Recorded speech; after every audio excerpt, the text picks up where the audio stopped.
Hey guys, tonight we begin with the remarkable lives and incredible resilience of medieval peasants, the everyday heroes who, despite the odds, managed to survive some of the coldest and most brutal nights in history.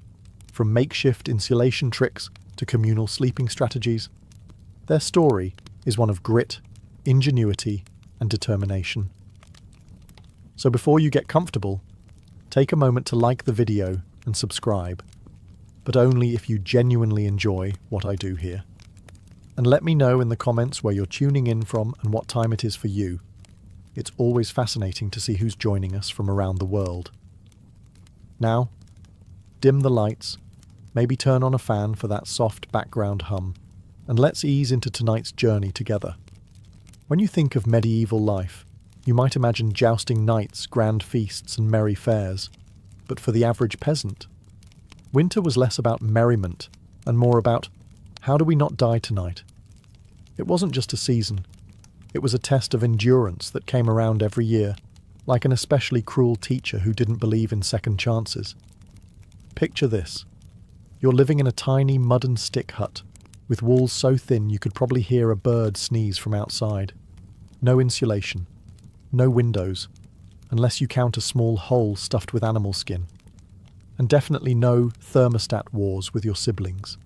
The inside temperature of your home was usually just a polite couple of degrees above whatever the weather was doing outside. If it was freezing outdoors, it was politely slightly less freezing inside. Congratulations. Nights were the worst. Darkness swallowed everything.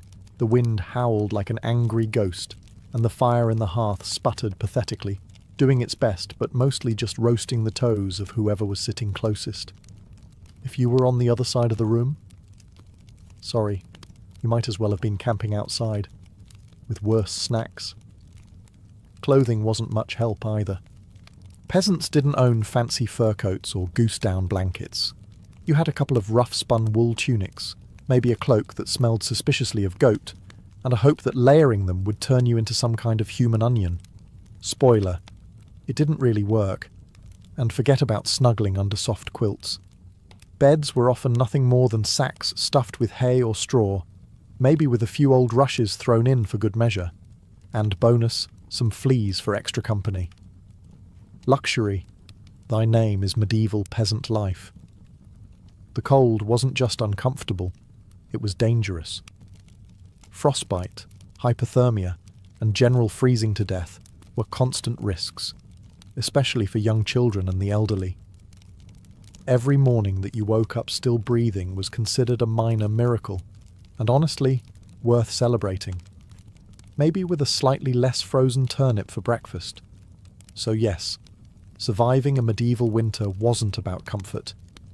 It was about gritting your teeth, piling on every piece of cloth you owned, huddling with your livestock, and praying you didn't wake up with icicles hanging off your eyebrows. And the real adventure? It was just beginning. If you think your apartment is drafty because the window doesn't close properly, medieval peasants would like a word. Their homes weren't just drafty. They were basically very enthusiastic wind tunnels with a roof. Most peasant houses were what historians politely call wattle and daub construction. Translation: sticks crisscrossed like a giant basket, smeared with a charming mixture of mud, straw, and animal dung. Yes, dung. They weren't trying to be gross. Dung was a cheap, sticky insulator. Plus, it was always readily available, shall we say. These walls, no matter how lovingly smeared, didn't stand much chance against a proper winter storm. The cold wind found every crack, every gap, and gleefully danced its way into the one-room homes, swirling around and making sure you never got too comfortable. Privacy? Absolutely not. Warmth? Not really. Character building? Definitely. And then there were the roofs. Thatched roofs looked picturesque, sure, but after a few months of rain and snow, they sagged, leaked, and occasionally let in the local wildlife. Nothing says pleasant evening like a squirrel dropping onto your dinner. Windows, if they existed at all, were laughably tiny and usually covered with thin animal hides or wooden shutters. Glass was so expensive that even the lord of the manor probably couldn't afford more than a single tiny pane. And peasants. They were just happy if the wind didn't rip the cowhide right off the wall mid-blizzard. To make matters worse, floors were often just compacted dirt. When it rained or snowed heavily, mud seeped up through the ground, so technically you could say they had indoor water features. Not that they appreciated it. In winter, every step inside your own home could feel like trudging across a frozen marsh. Cold from below, cold from above, cold from inside. It was a three-dimensional assault on your body heat. But medieval peasants weren't the type to whine.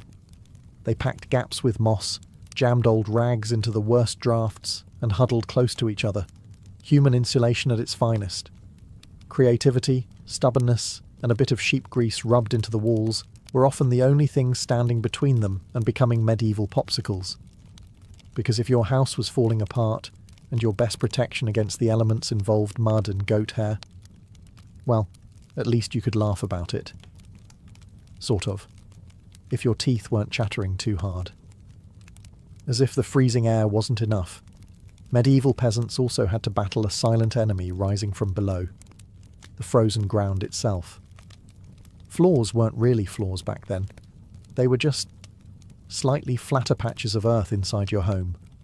Maybe if you were lucky, someone had thrown down some straw or old rushes to give you the illusion of comfort. But make no mistake, you were sleeping one insulted back away from the cold, hard dirt. And oh, that cold was relentless. It seeped up from the earth like an evil little ghost, worming its way through the straw into your bones and straight into your very soul. If you dropped anything onto the floor during a winter night, congratulations, it was now part of the permafrost. Medieval peasants tried to fight this grim battle in a few ways. One method was layering thick mats of straw across the floor. If you could afford it, or more realistically, if you could steal enough of it from your neighbour's field without getting caught, you might have a decent insulating barrier.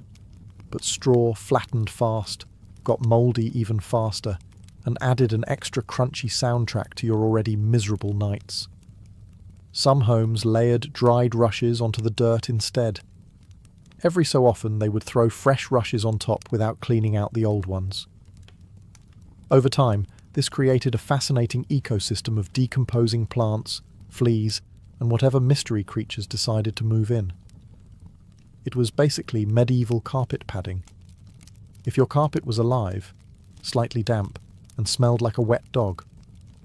Beds, for those who had them, didn't solve much. They were usually little more than wooden frames packed with, you guessed it, more straw or hay. Instead of cosy mattresses, you had poking, shifting, crunchy layers that did little against the cold radiating from below. Tossing and turning wasn't about comfort.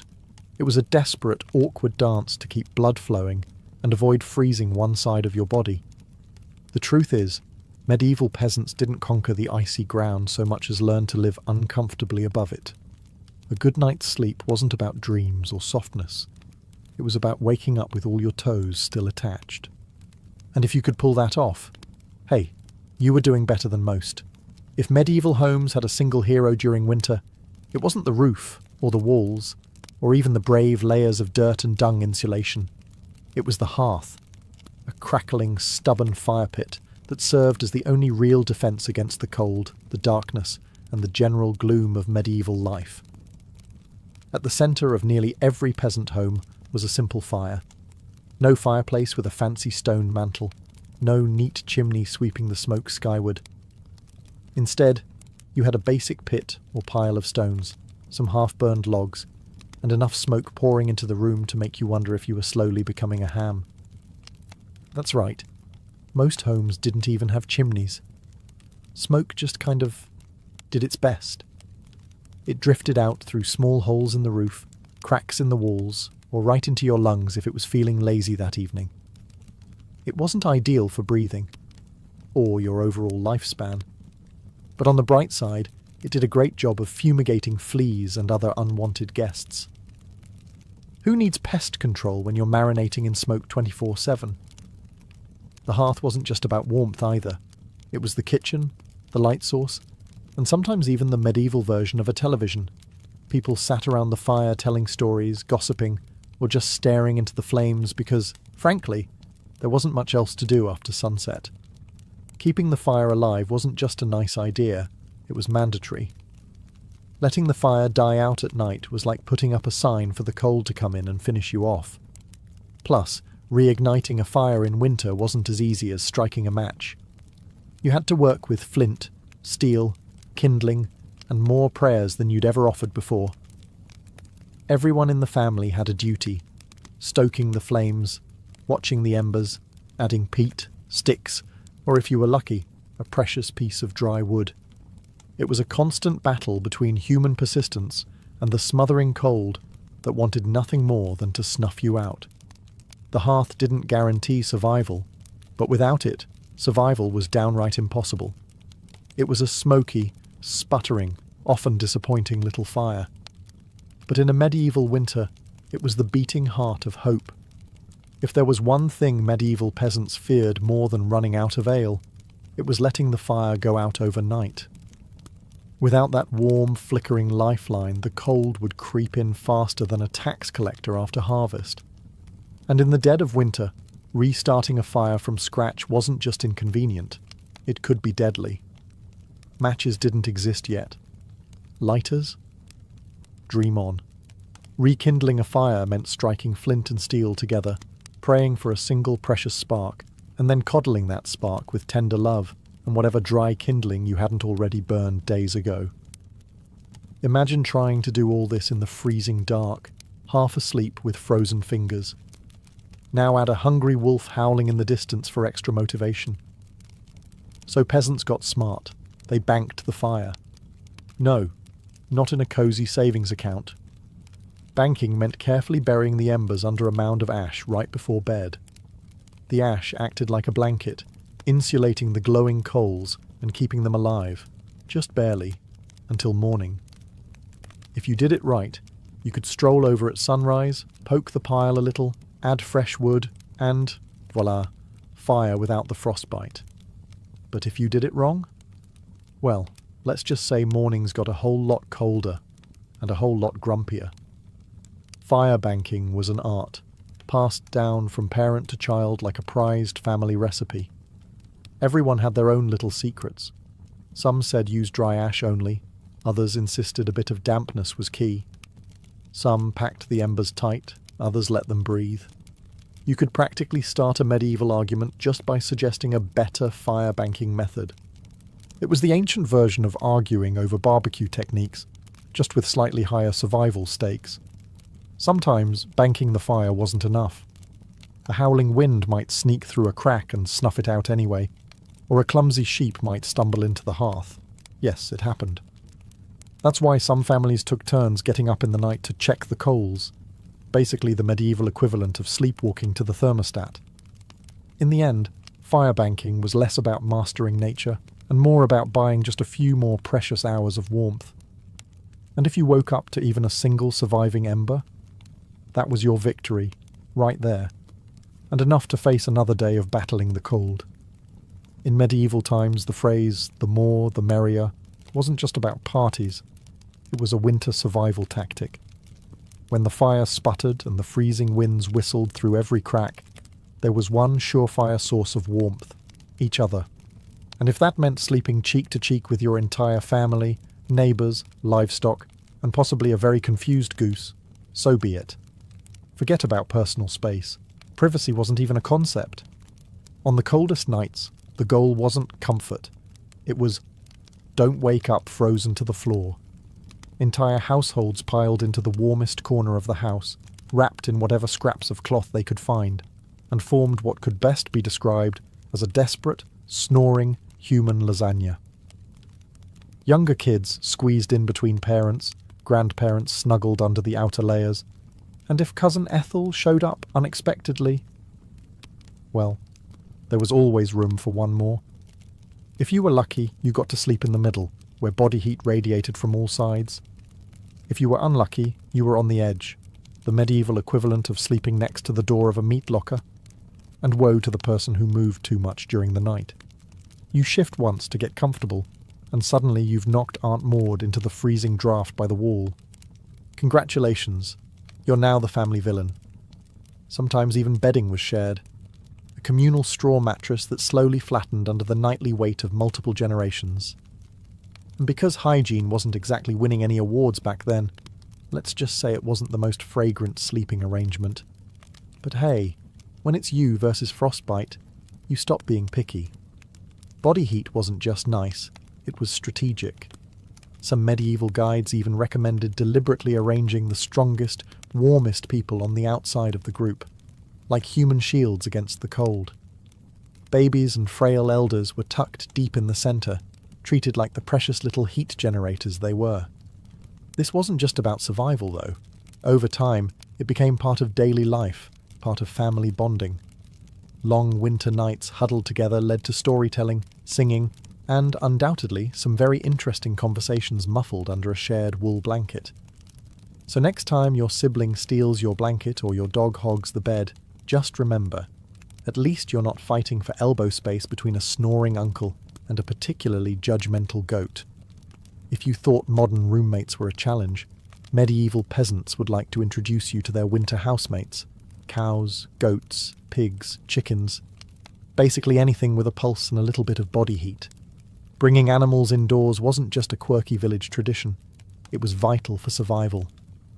Livestock generated warmth, and in a poorly insulated hovel where the wind howled louder than your stomach, every little degree mattered. Plus, if your goat shared a wall with you, it was slightly less likely to get stolen by a neighbour in the dead of night. 2 birds, 1 stinky stone. At night, the house became a chaotic living furnace.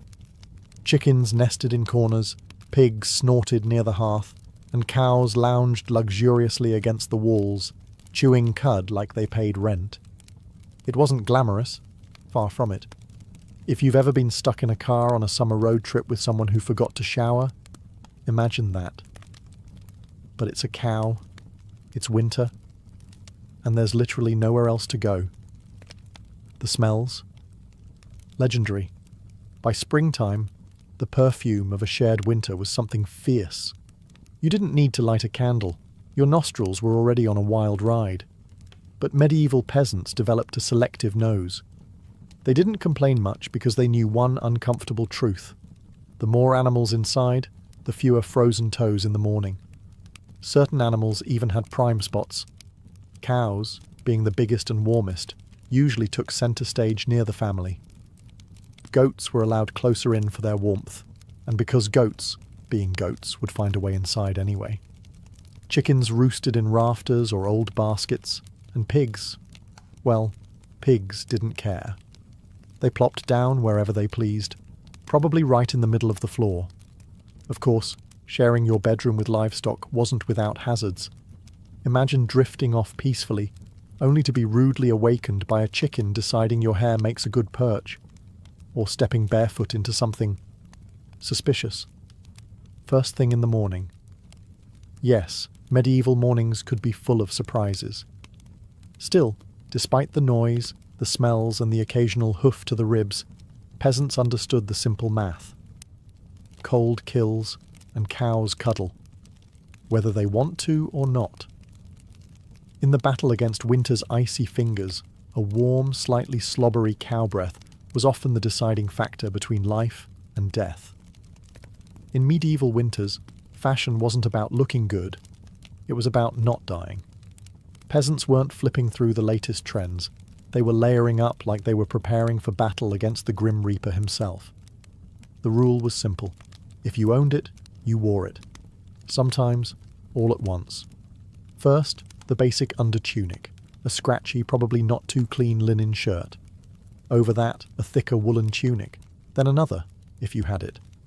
Add some leggings that sagged at the knees, a rough cloak draped over your shoulders, and, if you were really lucky, a patched-up sheepskin thrown on top like a prize trophy. Congratulations, you are now approximately 10% warmer and 90% itchier. Boots were a luxury. Many peasants wrapped their feet in layers of cloth or old rags and stuffed them into wooden clogs. If the cold still bit through, well, you just added another rag and hoped you didn't lose a toe. And forget about washing all these layers. Washing your clothes in the middle of winter meant dragging them to a frozen stream, smashing through the ice, and then waiting 2 days for your only shirt to dry, if it didn't just freeze into a tragic shirt cycle. Most peasants wisely decided that smelling like a mix of smoke, sweat and sheep was a small price to pay for not freezing solid. Interestingly, the dirt and grease buildup had a bonus feature: insulation. That grimy layer locked in body heat. It was like a medieval Gore-Tex jacket, just smellier and far less socially acceptable today. Hats, scarves and gloves were prized treasures. A simple woolen cap could mean the difference between making it through the night or waking up with hair frozen to the wall. Gloves were often homemade from whatever scraps of leather or fabric people could scrounge, sometimes looking more like sad puppet costumes than anything fashionable. Children were especially swaddled until they resembled overstuffed turnips, waddling awkwardly around the house. The goal was to trap as much precious body heat as possible. Style? Elegance? Never heard of them. Warmth was the real medieval flex. So, the next time you complain about layering up for a chilly day, just remember, medieval peasants walked around wearing half their wardrobe at once, looking like lumpy laundry bags, and counting themselves lucky for it. In the medieval peasant playbook, dirt wasn't just something you scrubbed off. It was practically a survival tool. As it turns out, getting grimy wasn't a sign you'd given up on life. It was tactical, strategic, dare we say, genius. See, winter posed a very specific problem: heat loss. Clean clothes, especially freshly laundered linen, were surprisingly terrible at keeping you warm. They were breathable, sure, but when the air temperature hovered somewhere between hypothermia and instant regret, breathable wasn't exactly a selling point. That's where dirt came in. As peasants trudged through day after day without washing their clothing, layers of grime, natural body oils, and good old-fashioned mud began to build up on their tunics, cloaks, and leggings. Over time, this natural armour clogged the tiny gaps in the fabric, making clothes more wind-resistant. It was like medieval weatherproofing, just smellier. Sure, you smelled like a goat who lost a bet, but guess what? You were warm.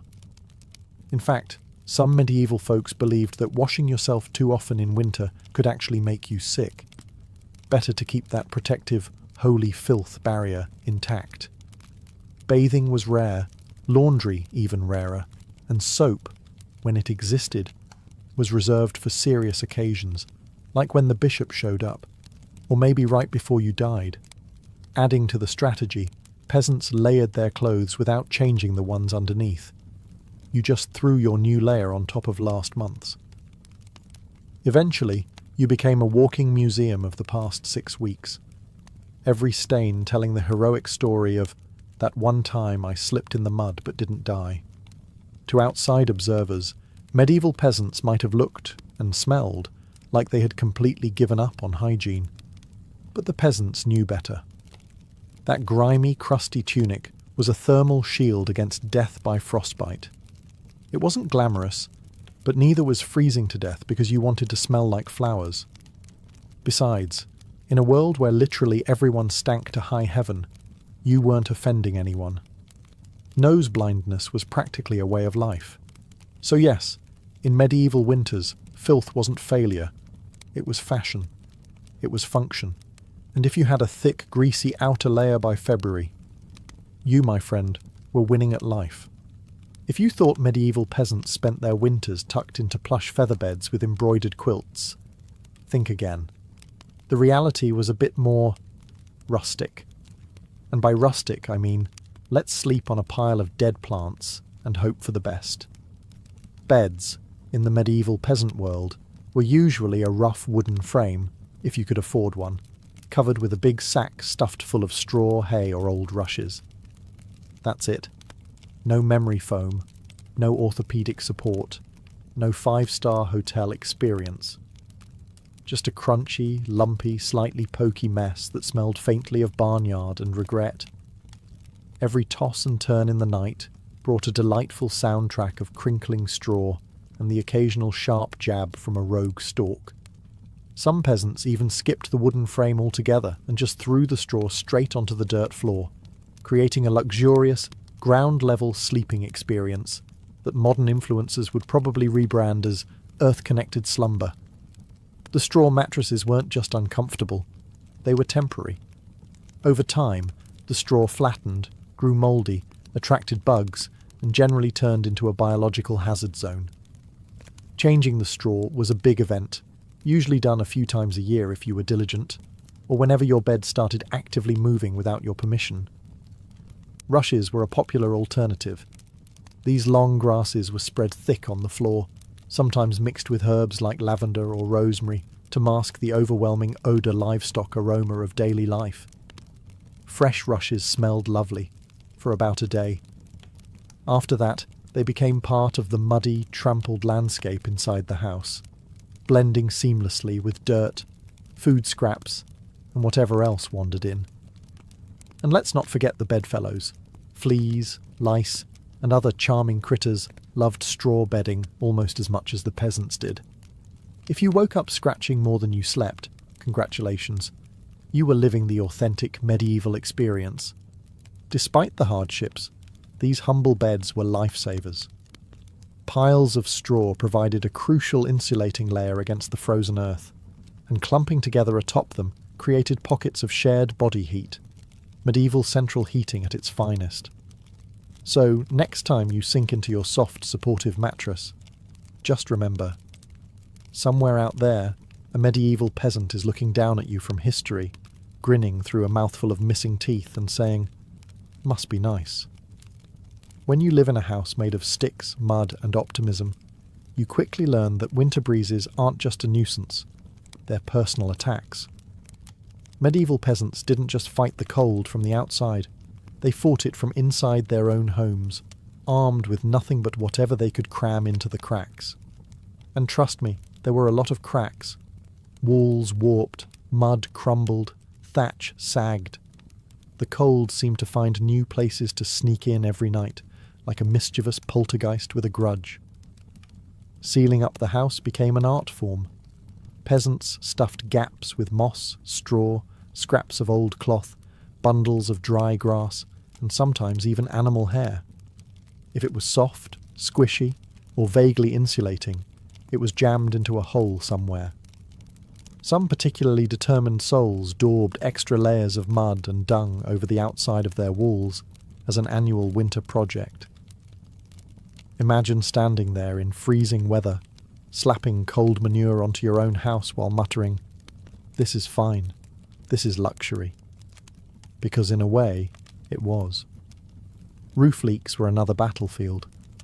Thatch, while cheap and plentiful, wasn't exactly waterproof, especially after a few seasons of rain and snow.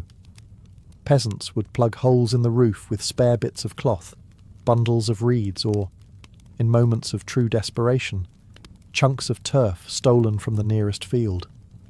Every home eventually started to look like a slightly sad patchwork quilt made by someone who gave up halfway through. Doors? Windows? If you had them, you were lucky. But even then, they were little more than wood planks hung by iron nails and sheer stubbornness.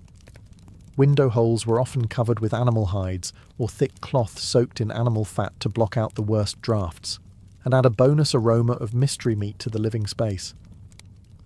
Every night was a battle between human ingenuity and the relentless, sneaky cold.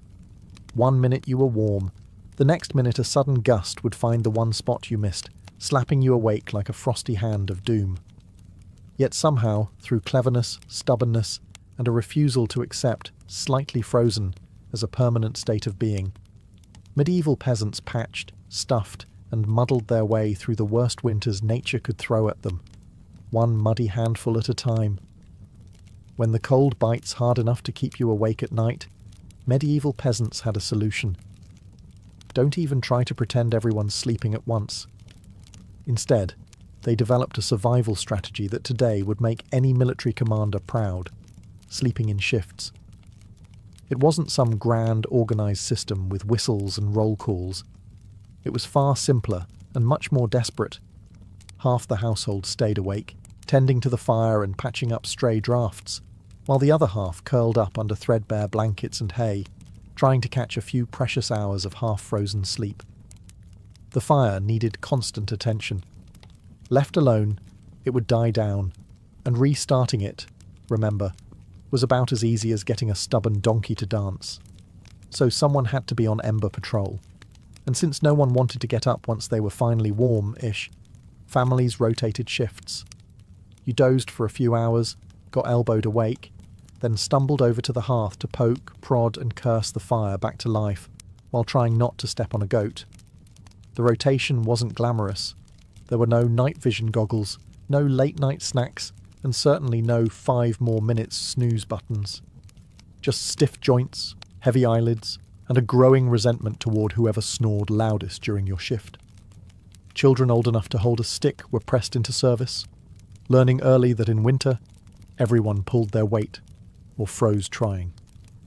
Grandparents sometimes stayed by the fire longer, both because of their experience and, frankly, because arthritis made lying down and getting up again a monumental event. And when it was your turn to sleep, good luck. With people moving about, animals rustling, wind battering the walls, and the occasional sharp nudge from a sibling who, accidentally, rolled over too hard, getting quality rest was a miracle. Yet despite the exhaustion, the system worked. Sleeping in shifts meant that there was always a set of eyes, and cold, begrudging hands, ready to keep the hearth alive. The embers survived, and by extension, so did the family. So next time you grumble about waking up to adjust the thermostat or let the cat out, spare a thought for the medieval peasant, squinting into a smoking fire at 3 a.m, wondering if toes were really that important after all. You know it's cold when you have to think about how you breathe just to stay alive. Medieval peasants didn't just battle the freezing air with cloaks, fires, and creative sleeping arrangements. They even adjusted the way they inhaled and exhaled to survive the night. The problem was simple. Deep, open-mouthed breathing pulled icy air straight into your lungs. In a world where pneumonia could kill you faster than you could say, "Hail Mary," that was a risk nobody wanted to take. So peasants learned the art of what you might call survival breathing. Instead of sucking in huge gulps of air like they'd just run a marathon, they kept their breathing shallow, slow, and, most importantly, through the nose. The idea was to gently warm the incoming air a bit before it hit their lungs. It wasn't perfect, but it was better than coughing yourself into the grave by February. If you accidentally took a big mouthful of cold air, congratulations. You just bought yourself a ticket to a week of hacking up bits of what felt like your soul, with no doctors in sight, and grandma treating you with hot onion tea and firm prayers. Some people even tucked parts of their cloaks, shawls, or rags up over their faces while they slept, creating a makeshift breath-warmer barrier. Of course, this also meant you ended up with a damp, slightly soggy fabric patch clinging to your mouth by morning, but hey, it beat freezing from the inside out. Children were taught these tricks early on. Parents would scold little ones for panting like dogs, indoors during the cold months. And honestly, between strict breathing lessons, itchy wool layers, and sleeping next to an aggressively gassy goat, medieval childhood winters were character building on a whole different level. At night, tucked into straw bedding under piles of cloaks, and next to a gently steaming cow, breathing became an art form. Slow, steady, nose only, and as minimal as humanly possible, like some grim medieval version of a yoga retreat, only with more frostbite and fewer inspirational quotes. In the grand survival playbook, it wasn't the flashiest strategy, but it worked. One shallow breath at a time, peasants endured another night in the long, relentless war against winter. In the endless battle against medieval winter, peasants discovered an unlikely secret weapon: a full stomach. Turns out, one of the best ways to fight off the cold wasn't another scratchy wool cloak. It was stuffing yourself with something hearty and heavy right before bed. Calories meant warmth. The more your body had to digest, the more it heated itself up doing the work. It's basic medieval thermodynamics. Eat a heavy meal, generate internal heat, and maybe, just maybe, survive until morning without turning into a peasant-shaped popsicle. So what did medieval peasants pile onto their plates before a long, freezing night? Think thick stews, heavy with root vegetables like turnips, onions and parsnips. Grains were lifesavers too. Oat porridge, barley gruel, or dense, chewy rye bread.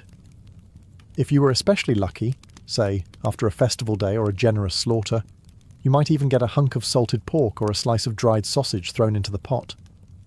This wasn't comfort food in the Instagram sense. No delicate presentation, no artisanal garnishes. It was one enormous, vaguely brown meal, designed to sit in your gut like a friendly brick, slowly burning through the night and keeping you just a little bit warmer. It wasn't just about eating a lot. It was about eating smart. Foods that took longer to digest provided a slow, steady trickle of warmth. Fatty foods were particularly prized, not just for the energy they provided, but because fat burns slower than lean meat. A belly full of stew, bread, and a questionable amount of lard. Peak medieval winter luxury. Parents made sure even the pickiest children ate heartily. Nobody cared if little Thomas didn't like turnips. You ate the turnips, or you shivered through the night thinking about how much you missed the turnips. Harsh but effective parenting. Medieval style. Of course, heavy nighttime eating came with its own hazards. You might be warmer, but you were also risking a night of vivid, bizarre dreams, fueled by a stomach trying desperately to process an entire field's worth of cabbages. Was it worth it? Absolutely. Because in the end, peasants weren't aiming for a Michelin star meal. They were aiming to survive. And if that meant going to bed full, bloated and breathing gently through your nose next to a steaming cow, well, that was just another night in the ongoing quest to see another frosty sunrise. Long before electric blankets and fancy heated mattress pads, medieval peasants had to get creative if they wanted a little extra warmth at bedtime. And that's how the humble haybox and the ever-glamorous heated stone became winter's unsung heroes. Let's start with the haybox. It sounds rustic, and it absolutely was, but the idea was pure genius. Peasants would take a sturdy wooden box, line it thickly with hay, and use it to store food that had been cooked earlier, keeping it warm for hours. Leftover stew, hot porridge, toss it into the hay box, cover it up, and it stayed hot enough for a late-night snack without needing to risk reigniting the fire. Medieval slow cookers, basically. But peasants didn't just stop at food. They realised if hay could trap the heat from a stew pot, it could also trap the heat from something even better. Rocks. Enter the era of the heated stone. Before heading to bed, someone, probably whichever unlucky child lost the family argument, would grab a flat stone and chuck it into the heart of the hearth fire. After roasting it until it was nearly too hot to touch, a fine line between helpful and third-degree burn, they'd fish it out using a stick or some old tongs. The stone, still radiating blissful warmth, would be carefully wrapped in rags, tucked into an old piece of cloth, or jammed into a clay pot, then slipped under the hay in the mattress or down at the foot of the bed. A medieval heating pad, ready to do battle against the frozen earth. Of course, there were risks. If you didn't wrap the stone properly, congratulations. You now had a small, localized house fire. And if you dropped it on your foot, well, let's just say winter injuries weren't always caused by slipping on ice. But when everything went right, that stone provided precious, comforting warmth that could last for hours. It wasn't luxurious, but when you lived in a half-frozen hut, luxury was defined as not waking up with icicles dangling from your nose. In the grand arsenal of medieval winter survival, a hot rock tucked into some hay might not sound glamorous, but for peasants clinging to whatever heat they could find, it was a tiny miracle. In a medieval peasant's home, the hearth wasn't just where you cooked dinner. It was practically a family member. A temperamental, smoky, sometimes uncooperative family member, sure, but still absolutely essential to survival, especially when it came time to sleep. The closer you were to the fire, the better your odds of waking up unfrozen. That meant sleeping arrangements were less about personal preference and more about strategic positioning. Infants, the elderly, and anyone sick or frail got first dibs on prime hearth real estate. Parents, older kids, and sturdier adults fanned out from there like human insulation layers. Being assigned a spot close to the fire wasn't just kindness, it was basic survival math. Babies were fragile heat generators, and elders were precious repositories of family knowledge, and, let's be honest, the best gossip. Protecting them with prime warmth was non-negotiable. But it wasn't all cosy toasting by the flames. Too close, and you risked waking up with your hair singed or your cloak smouldering suspiciously. Too far, and you were basically camping in an icebox. It was a delicate dance. Stay near enough to bask in the fire's glow, but not so near that you had to explain to your neighbour why you now looked like a half-cooked roast. The fire also didn't spread warmth evenly. It mostly roasted the people directly in front of it, while everyone else fought over the narrow cone of heat like cold lizards jostling for a sunbeam. If you were lucky enough to fall asleep facing the fire, you might have one blissfully warm side, and one side frozen so solid you could probably knock on it. Pets and livestock, of course, muscled in too. A dog might wedge itself between you and the fire, tail wagging dangerously close to open flame. Chickens sometimes perched perilously on hearthstones, clucking softly into the night like tiny feathery guardians of warmth. Every crackle of the logs, every shift of glowing embers was a tiny promise. You're still alive, you're still warm, for now. And so peasants drifted into uneasy sleep, lulled by the fire's pops and hisses, each breath forming small clouds in the frigid air beyond the fire's fragile circle. It wasn't perfect, it wasn't comfortable, but it was life, clinging to warmth by a thread of glowing coals. In the medieval world, no one survived winter alone, unless they wanted to become a very stylish frozen statue by January. Survival wasn't just a family affair. It was a village project, a messy, muddy, loud collaboration where everyone's warmth and life depended on everyone else. The peasants knew that in the dead of winter, a strong fire and a pile of hay could only do so much. If your neighbour's house went dark, you noticed. If the smoke from old Tom's hearth suddenly stopped curling into the sky, someone went to check. And not just because Tom owed you a chicken, though that might be part of it, but because community meant survival. Villages had unofficial winter watchers, often the young or the elderly, who couldn't work the fields, but could keep an eye on who was coughing too hard, who hadn't come to barter at the market in a few days, or whose home looked a little too still in the morning frost. These people were the medieval version of neighbourhood patrol, minus the reflective vests, plus a lot more sheep. If a family's fire went out, it was a near emergency. A good neighbour would rush over with a glowing coal bundled in rags, or better yet, invite them into their own smoky, overcrowded hut for the night. Yes, it meant squeezing an extra 4 bodies into an already cramped space, but it was better than finding frozen friends come spring thaw. Communal food stores played a role too. During especially brutal winters, villages sometimes pooled their last salted meat, grain, and dried vegetables. It was grim charity. No one had much, but a few communal meals could be the difference between staggering into spring or not. Even children understood the stakes. They helped deliver wood, shared embers, and ran urgent messages when someone needed help. No one was too small or too tired when winter came knocking. Sure, medieval villages weren't all sunshine and hugs. Feuds happened. Disputes over land, goats, or who borrowed whose good cooking pot never really went away. But when the nights grew deadly cold, old grudges were often quietly shelved. After all, a rival was still worth saving, because tomorrow it might be you needing rescue. In the icy heart of winter, the village became one big, stubborn family. Sometimes dysfunctional, often hilarious, always fiercely determined to survive together. One muddy boot, one crackling ember, one frozen smile at a time. When medieval peasants faced the merciless cold of winter, they didn't just pile on cloaks or stoke the fire. They prayed. A lot. Because when the wind howled like wolves outside your paper-thin walls and the fire shrank into sullen embers, you wanted every possible advantage, including a little divine intervention. Faith wasn't just a Sunday affair back then. It was woven into every frozen breath.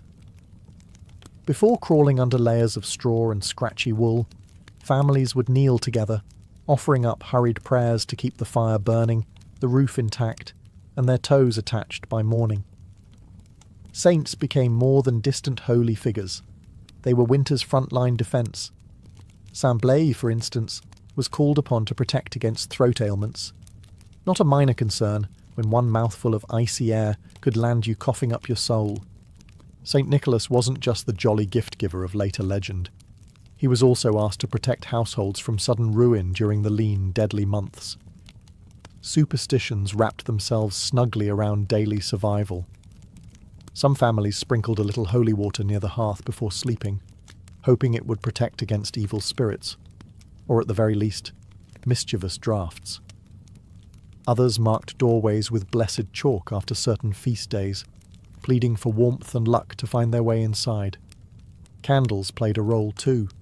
Special vigil candles, often blessed by the local priest or the most pious old woman in the village, were sometimes kept burning throughout the night, a flickering plea against the cold darkness clawing at the walls. And of course, no serious winter prayer session was complete without a few promises. Dear Lord, if you just get us through this night, I swear I'll be kinder to my neighbour, even the one who keeps stealing our turnips. Faith wasn't some abstract comfort. It was a daily, urgent conversation.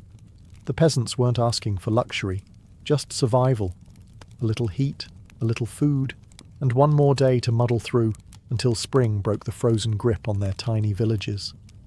It was simple, raw hope, whispered into the smoky rafters, tangled in breathless prayers and tucked under itchy blankets, that somehow carried them through the endless, merciless nights of winter. For all the ingenuity, prayers and stubbornness medieval peasants threw at winter, the truth was chilling. Sometimes it wasn't enough. And when winter won, it didn't just take a few unlucky souls. It took entire families, whole villages, vanishing them into silence beneath a heavy shroud of snow and ice. Some winters were particularly cruel, like the infamous Great Famine Winter of 1315, when rains destroyed crops, livestock starved, and freezing temperatures turned an already brutal existence into a slow, grinding disaster. People were so desperate that stories whispered of eating shoe leather, bark, and, in the most horrifying cases, each other. Failure to keep the fire alive wasn't just an inconvenience. It was often a death sentence. Without the hearth's meagre warmth, families huddled together for the final time.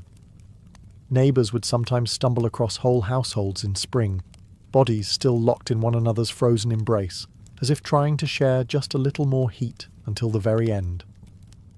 Houses themselves could collapse under the weight of heavy snow or battering ice storms.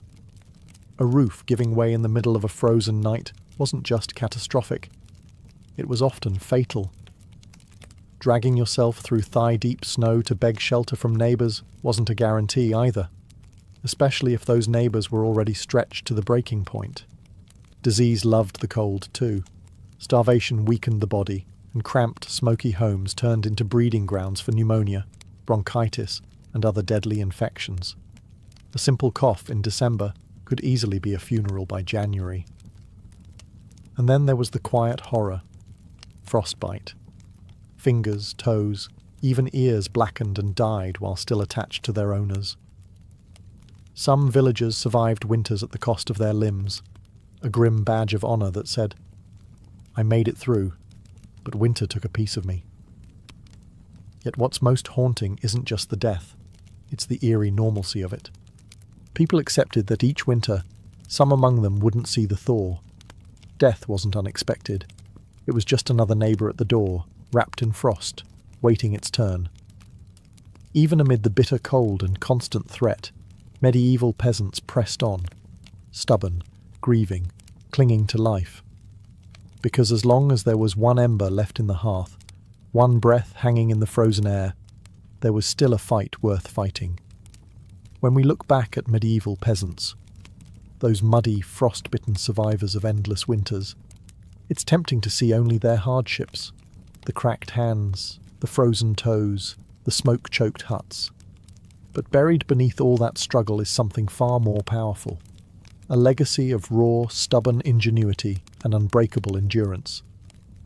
They didn't have central heating, thermal jackets, or cozy memory foam mattresses.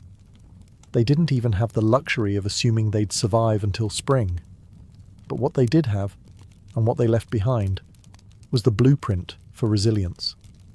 Every hay-stuffed mattress, every hand-banked fire, every moss-crammed wall gap was a testament to human creativity under pressure. Faced with impossible odds, they didn't collapse in despair. They adapted. They learned from the land, from each other, and from the bitter lessons carved by each brutal winter. Their communities were built on more than shared land. They were built on shared survival. They taught each other to watch over the sick, to pool resources when food ran low, to trust that helping a freezing neighbour today meant someone might help you tomorrow. They lived by the understanding that no one beats winter alone. Their faith, too, was a kind of endurance. They wove prayers into their daily lives, not just out of fear, but out of hope. Fragile, stubborn hope that tomorrow might be a little warmer, a little brighter. Hope that after 100 dark nights, spring would come again, and life would find a way to push through the frozen ground. And somehow, it did. Because of their sacrifices, because of their unglamorous victories, surviving one more night, one more storm, future generations thrived. Bit by frozen bit, they pushed humanity forward, enduring winters their ancestors could barely survive, until warmth and comfort became common expectations instead of distant dreams. Their blood, sweat, and ingenuity are stitched invisibly into the lives we live now. Every cozy blanket, every warm house, every lazy winter evening spent sipping tea under soft lights. All of it is the end result of countless medieval peasants refusing to give in to the cold. So the next time the wind howls outside your double-paned window, maybe spare a thought for them. The nameless, fearless ones who turned shivering survival into a living legacy. One ember, one breath, one stubborn heartbeat at a time.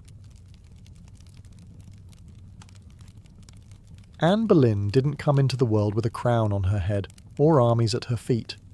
Born around 1501, likely at Blickling Hall or Hever Castle, she was the daughter of Thomas Boleyn, an ambitious diplomat, and Elizabeth Howard, a noblewoman with powerful family ties. In the grand scheme of Tudor society, Anne's birth barely stirred a ripple. Yet from these modest beginnings, something extraordinary was taking root. A life that would one day tilt the course of English history. From an early age, Anne was set apart not by her wealth, but by her mind. She was clever, spirited, and, by all accounts, magnetic.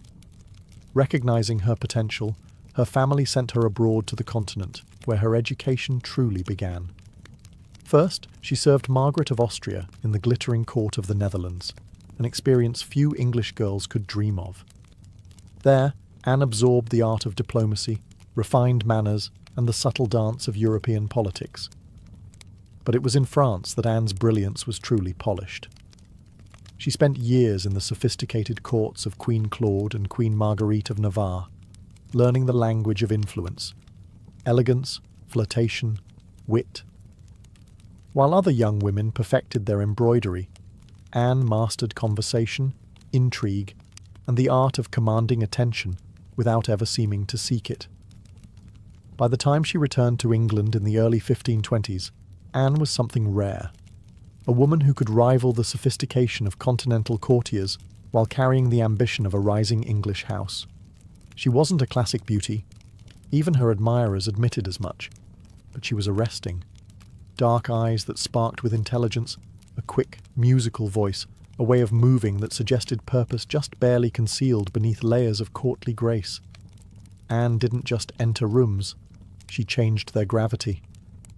At a time when a woman's fate was often sealed by birth and marriage, Anne refused to drift quietly into obscurity. She had seen the power that charm and intellect could wield in foreign courts, and she intended to use that knowledge at home. Anne Boleyn was still a young woman then, clever, ambitious, untested. But history was already beginning to stir around her. The girl who returned to England was no longer just Thomas Boleyn's daughter. She was a player in a larger game, one that would soon engulf the crown itself. When Anne Boleyn returned to the English court, she was unlike anyone the nobility had ever seen. In a world full of pale-faced, modest English roses, Anne was a thunderstorm, electric, unpredictable, impossible to ignore. Her dark hair, bold eyes, and quick, sharp wit set her apart from the gentle, obedient ladies who filled the court of King Henry VIII.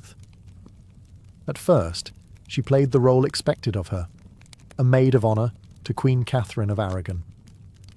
But even in the Queen's shadow, Anne's presence flickered like a candle too bright to snuff out. She danced gracefully, spoke French with the ease of a native, and laughed with a confidence few women dared display. Men noticed. Women gossiped. The court buzzed quietly about the striking Boleyn girl. It wasn't long before she caught the most dangerous attention of all, the king himself.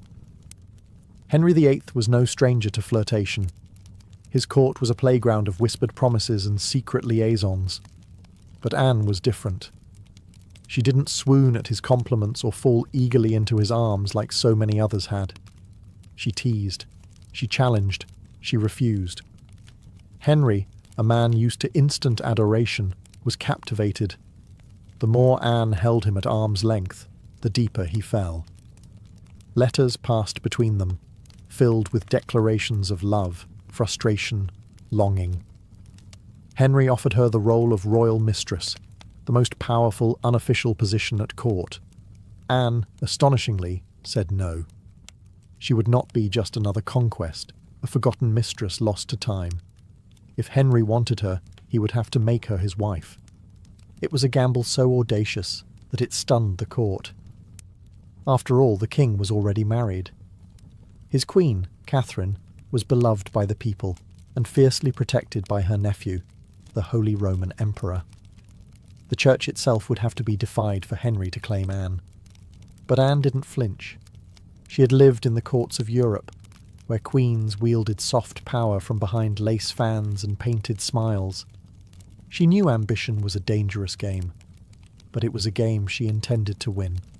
Standing in the candlelit halls of the English court, Anne Boleyn made her choice, not to be merely admired, but to change her destiny, and England's, forever.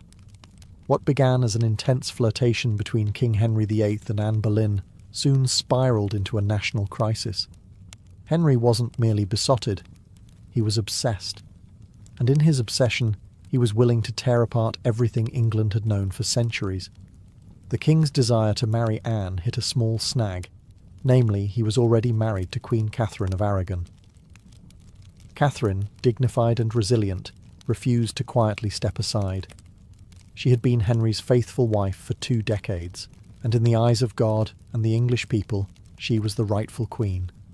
Divorce wasn't just scandalous, it was almost unthinkable. But Henry was determined. He convinced himself, and tried to convince everyone else, that his marriage to Catherine was cursed because she had once been married to his brother, Arthur. Never mind that the Pope had granted special permission for their union years ago. Henry now insisted that his soul was damned unless he annulled the marriage. Anne, for her part, knew better than to appear too eager. She kept herself just out of reach, alternately encouraging Henry's hopes and maintaining her distance. Every glance, every word was measured. She wasn't merely aiming for marriage. She was positioning herself to become Queen of England. The court erupted into whispers and factions. Some noble families eagerly courted Anne's favour, seeing the winds of power shifting. Others clung fiercely to Queen Catherine, horrified at the idea of Anne replacing her. Diplomats wrote desperate letters back to Rome. Foreign monarchs threatened retaliation. Henry's own advisers shifted uneasily, sensing the ground trembling beneath their feet. As months turned into years, Henry's frustration grew. He bombarded the Pope with petitions, manoeuvred his lawyers into finding loopholes, and slowly began to realise that the church would not bend easily. Catherine had powerful allies, including her nephew, Emperor Charles V, the most powerful man in Europe. Still, Henry pressed on, defying advice, tradition, and increasingly, the law itself. His courtship with Anne had become something far greater than personal desire. It was now a challenge to the very structure of England's political and religious life. Anne wasn't just capturing a king's heart. She was dragging an entire kingdom into uncharted waters. A dangerous game had begun, and there could be no turning back. After nearly 7 agonising years of manoeuvring, scandal and diplomatic chaos, Anne Boleyn's gamble paid off. In January 1533, she secretly married Henry VIII, a bold move, given that he was still, technically, married to Catherine of Aragon in the eyes of the Pope and much of Europe. By June, Anne was crowned Queen of England in a lavish ceremony at Westminster Abbey. It should have been the crowning moment of her life, but the atmosphere was far from universally joyful. The people of London watched with wary eyes. Some cheered, others muttered prayers for Queen Catherine. Many wondered if this new queen, with her French manners and daring spirit, was a blessing or a curse. Anne entered her queenship not as a beloved figure, but as a storm. Unlike Catherine, who embodied traditional English values of humility and piety, Anne was dazzling, provocative, and politically savvy.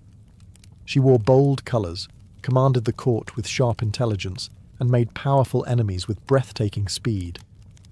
Her position, while seemingly secure, was also terrifyingly precarious. Everything rested on one thing: providing Henry with a male heir. Anne knew this as keenly as anyone. She was not merely Henry's lover anymore, she was the hope of a dynasty. Early in her pregnancy, Anne and Henry were elated, certain the child would be a boy. But in September 1533, Anne gave birth to a daughter, Elizabeth. To Anne's credit, she masked her crushing disappointment with grace, insisting the next child would surely be a son. Henry, however, was less composed. His eyes, once full of adoration, now flickered with doubt. Still, for a time, Anne's star burned brightly. She reshaped the English court in her image, elevating her family to unprecedented heights and becoming the first queen in English history crowned with the sacred oil usually reserved for kings. Her influence was vast. Foreign ambassadors sought her favour. Courtiers reshuffled alliances to be in her good graces. The once obedient Henry began moving England officially away from Rome, creating the Church of England with himself at its head, all so that Anne's crown could not be questioned. Yet even in her triumph, dark clouds gathered. Friends whispered behind their hands, rivals circled, waiting, and Henry, fickle and restless, was already beginning to look beyond the brilliant woman who had rewritten the kingdom for him. Anne had won the throne, but keeping it would demand more than charm, ambition, or even love. Anne Boleyn had climbed higher than almost any woman of her time. But the higher you rise, the harder the fall. Almost from the moment she placed the crown on her head, the cracks in her world began to show. At the heart of Anne's struggles was the pressure to produce a male heir. Her first child, Elizabeth, though bright and healthy, was not the son Henry VIII had hung his dynastic hopes upon, and the clock was ticking. Anne suffered multiple pregnancies in quick succession, but heartbreak followed. Miscarriages that left her physically weakened and emotionally battered. Each lost child chipped away at the foundation she had built. Henry, once passionately devoted, began to pull away, his disappointment carving rifts between them. Anne, never one to suffer in silence, argued, demanded, fought to keep her place. But Henry, a man who prized obedience as much as beauty, grew tired of her sharpness, her defiance, the very fire that had once drawn him in. Outside the royal chambers, enemies were gathering like wolves. Many nobles who had tolerated Anne's rise with gritted teeth now openly schemed for her downfall. Catherine of Aragon's supporters never forgave Anne for what they saw as theft and sacrilege. Even commoners whispered against her, calling her the Great Whore, blaming her for the schism with Rome and the heavy-handed changes that followed. And then came Jane Seymour. Quiet, demure, everything Anne was not. Jane captured Henry's wandering attention just as Anne's influence began to wane. Where Anne had dazzled him with brilliance and challenge, Jane offered soothing compliance. It was a dangerous shift, and Anne, perceptive as ever, saw it happening.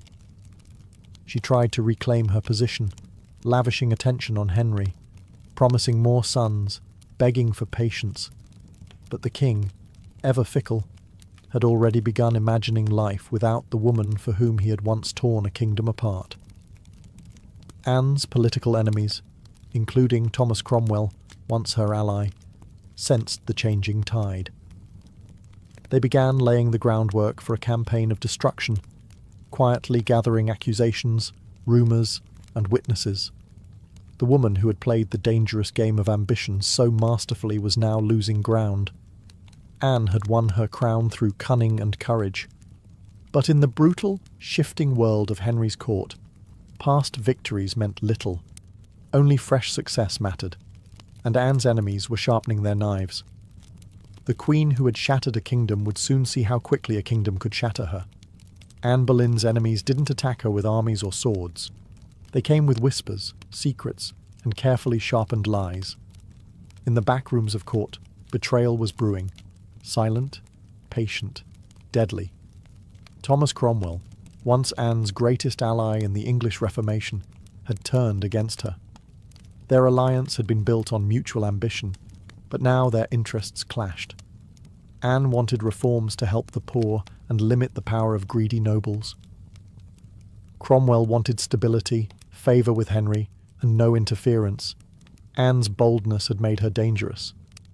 And in Henry's fickle heart, love had curdled into irritation, suspicion, and cold detachment. Anne had few true friends left. Even her charm, once her greatest weapon, now grated against the court's hunger for a gentler, more pliable queen. And Jane Seymour, quiet and calculating, waited just out of sight, the perfect contrast to Anne's fading fire. It was Cromwell who moved first. Knowing Henry was restless, knowing that the king wanted an exit but lacked a convenient excuse, Cromwell offered a solution. What if Anne could be removed, not by divorce, which would humiliate Henry, but by disgrace? The accusations were wild, monstrous even. Adultery, incest, conspiracy against the king. Anne, the proud, brilliant queen, painted as a betrayer, a temptress, a threat to the very crown she once redefined. Cromwell carefully gathered evidence, coaxing confessions under torture, twisting courtly flirtations into damning testimony. Several men, including Anne's own brother, George Boleyn, were arrested. The charges made little sense. They were riddled with contradictions and impossibilities. But in Henry's court, truth was whatever the king needed it to be. Anne, sensing the tightening noose, fought desperately. She appealed to Henry's memory, to the love they had once shared. But it was no use. The man who had once torn England apart for her now refused to meet her eyes. In May 1536, Anne was arrested and taken to the Tower of London. As the great gate slammed shut behind her, she knew the truth. She was no longer a queen. She was a prisoner, a pawn trapped in the brutal game she had once played so masterfully. Betrayal had sealed her fate. And now, alone in the tower, Anne Boleyn waited for the final move. Anne Boleyn stood in the great hall of the Tower of London, facing a tribunal of nobles, many of whom owed their very titles and fortunes to her rise. Now, they sat in judgment, cold and watchful, prepared to erase the woman who had once changed the destiny of England. The charges against her were shocking. Adultery with multiple men, including her own brother, George Boleyn. High treason. Conspiracy against the king. In another world, such accusations against a queen would have been unthinkable. But here, now, they were simply theatre.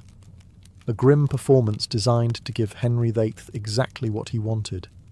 Anne's downfall, wrapped in a thin veil of legality. Anne defended herself with the same fire that had once won Henry's heart. She denied every accusation with intelligence, precision, and an unwavering composure that astonished even her enemies. She reminded them that she had been crowned with sacred oil, chosen by God, and anointed as Queen of England. She reminded them of her loyalty, her sacrifices, her love. But it was all for nothing. The verdict had been decided long before Anne set foot in the courtroom. The trial was a spectacle for the court and for the people, a public unmaking of a once unbreakable woman. Witness after witness, many coerced or bribed, spoke damning words. Dates and places contradicted each other. Evidence was flimsy when it existed at all. But the truth was irrelevant now. Anne was found guilty. Her brother George and the other men accused with her were sentenced to death as well. Anne would be executed by beheading, a merciful sentence compared to the usual traitor's death of hanging, drawing, and quartering. When the verdict was read, Anne did not break. She stood tall, her face pale but her spirit fiercely intact. In those final moments before being led back to her cell, she spoke clearly, declaring that she was prepared to die, and prayed that God would have mercy on her soul. As the heavy doors of the hall closed behind her, the court exhaled in relief. The storm Anne had been, brilliant, dangerous, unforgettable, was nearly over. But even then, they did not understand. They were not erasing Anne Boleyn. They were immortalizing her, in betrayal, in tragedy, and in legend. After her trial, Anne Boleyn was returned to the Tower of London, not as the triumphant queen who had once commanded England, but as a condemned prisoner awaiting death. Yet even facing the end, Anne refused to crumble. In the cold, echoing halls of the tower, Anne prepared herself. She spent hours in prayer, kneeling on the hard stone floors, her hands clasped tightly, her voice steady. She confessed to no crimes because she believed she had committed none. She was not afraid to die, she said, but she prayed that her death would bring peace to the kingdom, and perhaps mercy to her little daughter, Elizabeth. Her ladies-in-waiting, those few who had stayed loyal, wept in private. Anne comforted them instead of the other way around. She joked bitterly at times, that she would be remembered as a queen who had lost her head. In her dark humour was the stubborn spark that had made her unforgettable. Henry VIII, meanwhile, showed no sign of mercy. He had already turned his attention to Jane Seymour. Even before Anne's execution date was finalised, Henry was arranging his next marriage. For Anne, this final betrayal, from the man who had once torn down a kingdom for her, must have been the deepest cut. On May 18th, 1536, Anne was told she would die the next morning. She slept little that night. Instead, she spent her final hours in prayer, asking God for forgiveness for all who had wronged her, and perhaps for herself, for the ambition and pride that had led her here. Henry, with a flicker of royal kindness, had arranged for a French swordsman to carry out the execution, faster, cleaner, less brutal than an axe. It was a small mercy, bought perhaps more for the king's conscience than for Anne's comfort. At dawn, Anne dressed carefully for her final moment. A dark grey gown of damask trimmed with fur, a crimson kirtle beneath, colours of dignity, of sacrifice. She pinned up her dark hair and tucked it beneath a simple cap, ready to face the blade with grace.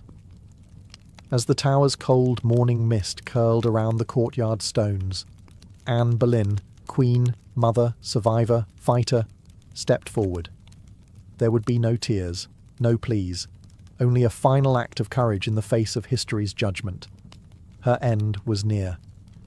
But her story was just beginning. On the morning of May 19th, 1536, Anne Boleyn ascended the scaffold built within the Tower of London's walls.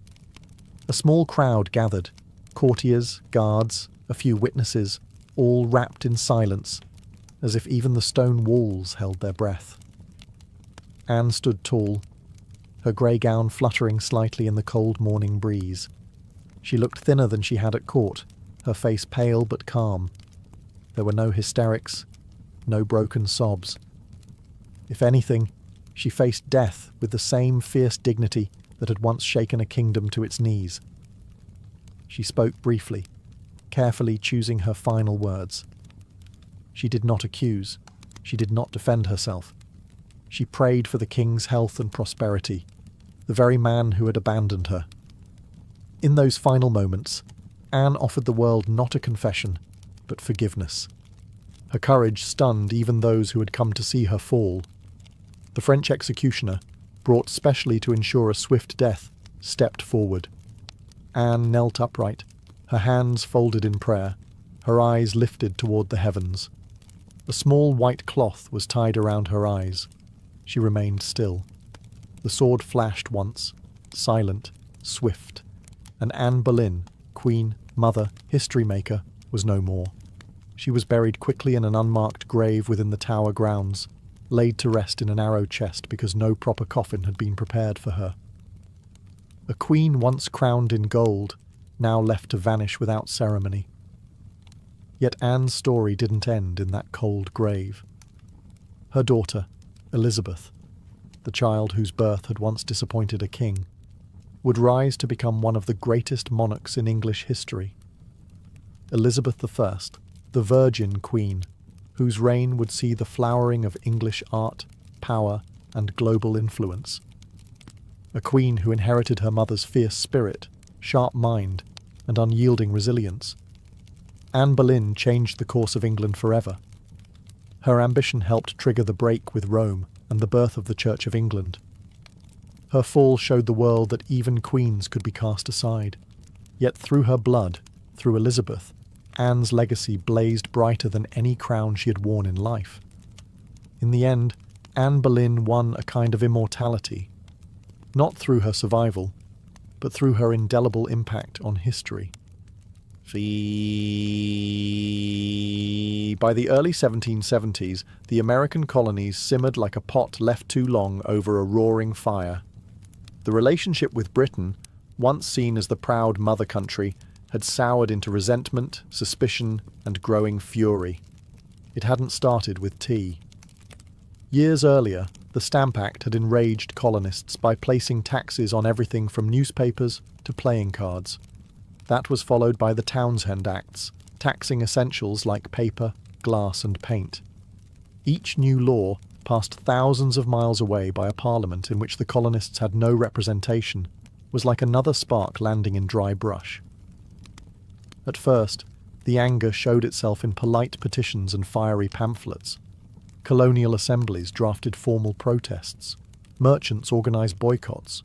Writers like Samuel Adams and John Dickinson filled newspapers with passionate arguments about liberty and rights. But as time wore on, frustration deepened into something darker. A slow realisation that Britain wasn't listening. Worse, Britain didn't care. Many colonists clung to the hope that if they just made enough noise, if they just reasoned hard enough, Parliament would repeal the taxes. And sometimes they did. The Stamp Act was famously repealed after loud colonial protest. But every small victory was followed by new legislation, new taxes, new insults. It wasn't about the money. It never really was. The taxes themselves were modest by British standards. What infuriated the colonists was the principle. They were being taxed without consent, treated as subjects rather than citizens, ruled like distant possessions rather than partners. Boston, more than any other city, became the beating heart of resistance. The Sons of Liberty, a secretive, fiery group of patriots, grew louder and bolder. In 1770, tensions exploded into violence when British soldiers fired on unarmed civilians in what became known as the Boston Massacre. Blood had already stained the cobblestones. Trust was a thing of the past. By 1773, the colonies were teetering on the edge. A final insult would tip them into open defiance. And it came, not in the form of soldiers or new laws or armies, but in the quiet, seemingly harmless shape of crates stacked with tea. The colonists didn't know it yet, but the night that tea floated in the cold waters of Boston Harbor, the world would change forever. In 1773, Parliament made a critical miscalculation. Believing the American colonies would quietly accept cheaper tea, they passed the Tea Act, a law that was supposed to save the struggling British East India Company and, incidentally, reassert Britain's right to tax the colonies. On paper, it looked like a good deal. The Tea Act allowed the company to sell tea directly to the colonies, cutting out the middlemen, slashing prices, and offering a luxury product at a bargain. A few pennies cheaper. What could possibly go wrong? Everything. Because the problem wasn't the price of tea, it was the principle behind it. The Tea Act left the hated tax on tea firmly in place. Accepting the tea, even at a discount, would mean acknowledging Parliament's right to tax the colonies without their consent. To many Americans, that was unthinkable, a surrender of the liberties they had fought to protect for more than a decade. The news of the Tea Act spread like wildfire through the colonies. Merchants fumed. They saw their livelihoods threatened by a monopoly that would crush local trade. Patriots raged at the hidden message. The Crown still believed it could do whatever it pleased. In Boston, the reaction was especially fierce. Already a city scarred by the Boston Massacre and years of economic hardship, Bostonians recognized the Tea Act for what it was, a trap disguised as a bargain. Refusing the tea became a matter of honor, a litmus test for loyalty to the cause of liberty. Public meetings swelled. Newspaper columns burned with fiery rhetoric. Groups like the Sons of Liberty, led by Samuel Adams and others, organized boycotts, vowing that no East India Company tea would be unloaded, sold, or drunk on American soil. All across the colonies, ships carrying the controversial tea were turned away by local resistance. In ports from New York to Charleston, the message was clear. We will not be bought. But in Boston, fate twisted differently. 3 ships, the Dartmouth, the Eleanor, and the Beaver, arrived, anchored in the harbour, and sat there, refusing to leave. Royal officials insisted the tea be unloaded. The colonists refused. A deadlock grew, taut as a drawn bowstring. The tension was unbearable. A single act would break it, and history would never be the same again. As the British tea ships sat stubbornly anchored in Boston Harbour, the city itself transformed into a powder keg. Every day that passed without resolution tightened the tension.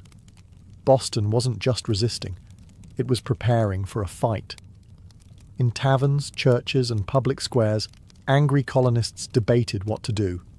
The Sons of Liberty, led by fiery voices like Samuel Adams, John Hancock, and Paul Revere, moved swiftly to organize resistance. They posted public notices calling on citizens to boycott British tea and held raucous meetings that swelled with farmers, artisans, and merchants alike. Each gathering added fuel to the fire. The Old South Meeting House became the nerve center of the resistance. Thousands crammed into the wooden hall, their breath fogging the air, their voices rising in defiance. Here, resolutions were passed, speeches were made, and tempers boiled. Each vote against the unloading of tea was another hammer blow against British authority. But while the people of Boston stood united, the clock was ticking. British law demanded that imported goods, like tea, be unloaded and the tax paid within 20 days. If the ships remained after the deadline, customs officials would seize the cargo and the tax would be collected by force. The Sons of Liberty understood that once the tax was paid, even under protest, the principle would be lost. It wasn't just about the tea anymore. It was about whether the colonies would accept being treated as subjects without rights, or whether they would stand and fight for their future. Meanwhile, the Royal Governor of Massachusetts, Thomas Hutchinson, dug in his heels. He refused to let the tea ships leave without unloading their cargo, demanding that the law be obeyed, colonial outrage be damned. To him, backing down meant admitting that mobs, not monarchs, ruled the colonies. Boston's standoff became a spectacle. Every man, woman, and child knew that something was coming. You could feel it in the air, that cold, sharp sense before a storm when the world holds its breath. All it would take was one spark to ignite an explosion.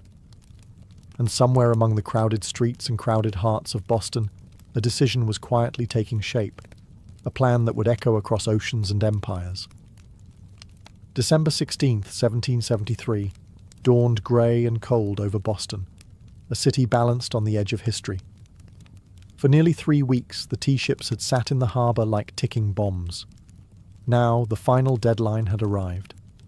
According to British law, the tea had to be unloaded and the tax paid within 20 days of a ship's arrival. If it wasn't, customs officials could seize the cargo, and British troops could be called in to enforce the law. Everyone knew it. Everyone knew what was at stake. If the tea came ashore, the principle was lost. If the colonists allowed it, even once, their cause, their claim to rights and liberty, would unravel. That morning, thousands of Bostonians and nearby colonists packed into the Old South Meeting House, the largest building in town. Some had walked miles through the icy countryside to be there. The meeting was so packed that men spilled out into the streets, straining to hear the fiery speeches echoing through the halls. Samuel Adams, the iron voice of rebellion, presided over the gathering. Speaker after speaker rose to denounce the Tea Act, to cry out against tyranny, to urge immediate action. But even among the defiants, uncertainty hung heavy. What could be done without sparking outright war? How could they stop the tea without opening the floodgates to brutal retaliation? As the afternoon wore on, riders galloped in with grim news. Governor Thomas Hutchinson remained unmoved. The ships would not be allowed to leave without unloading. The tea would be seized, the tax collected, the king's law enforced.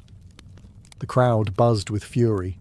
The walls of the meeting house seemed to shudder with the force of it. Yet Samuel Adams stood calmly and spoke the words that signalled the end of debate. This meeting can do nothing more to save the country. A simple sentence.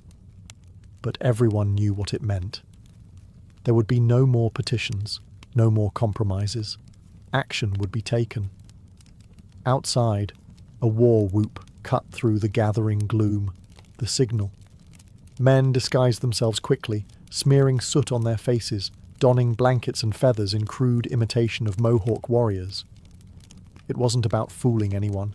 It was about creating a symbol, a message no one could mistake. The deadline had passed. Boston would answer not with words, but with defiance. As twilight deepened over Boston on December 16, 1773, the quiet streets began to stir. Figures moved through the shadows. Ordinary men cloaked in rough blankets, their faces blackened with soot, some adorned with feathers. They weren't trying to fool anyone into believing they were real Mohawks. Their disguise was symbolic, an act of shedding their old identities, of taking a stand as something new, something fierce. By the dozens, they made their way to Griffin's Wharf, where the 3 tea ships, the Dartmouth, the Eleanor, and the Beaver, lay anchored. The harbour water churned cold and dark beneath them, thick with the sharp bite of winter air. There was no shouting, no drunken chaos. This was not a riot. It was a mission, carried out with calm, ruthless precision. Armed with hatchets and clubs, the disguised colonists swarmed the ships, overwhelming the few crew members still aboard. No harm came to the sailors. They were pushed aside, watched in silence as the operation began. Men split open the wooden chests with practiced blows, the fragrant smell of fresh tea spilling into the cold night air. Others heaved the crates overboard, their heavy splashes echoing across the still waters of the harbour. Chest after chest, 342 in total, was broken and dumped, until the black water swirled with thousands of pounds of tea leaves. Spectators watched from the wharf, silent, awed. British guards stationed nearby made no move to intervene. Whether from confusion, sympathy, or fear of escalating violence remains unclear. Some accounts suggest that even among British loyalists there was an understanding. Something had shifted, and there would be no stopping it tonight. The discipline was extraordinary. No cargo was stolen. No one raided the ships for valuables. Only the tea, the hated symbol of British oppression, was targeted. In a town where hunger and hardship were daily realities, the men could have easily turned the protest into an excuse for looting. They did not. When it was over, the harbour resembled a great, swirling cauldron, filled with torn chests and soaking tea leaves. The smell of the sea mixed with the sharp tang of smashed tea, filling the night air with a strange, bittersweet scent. The work was done. Silently, the men disappeared into the night, vanishing into the alleys and back streets of Boston. They left behind no names, no leaders, no claims to fame, only the unmistakable mark of revolution. As the last broken crates bobbed in the dark water, Boston stood still, almost holding its breath. The Boston Tea Party wasn't a riot, a brawl, or a drunken spectacle.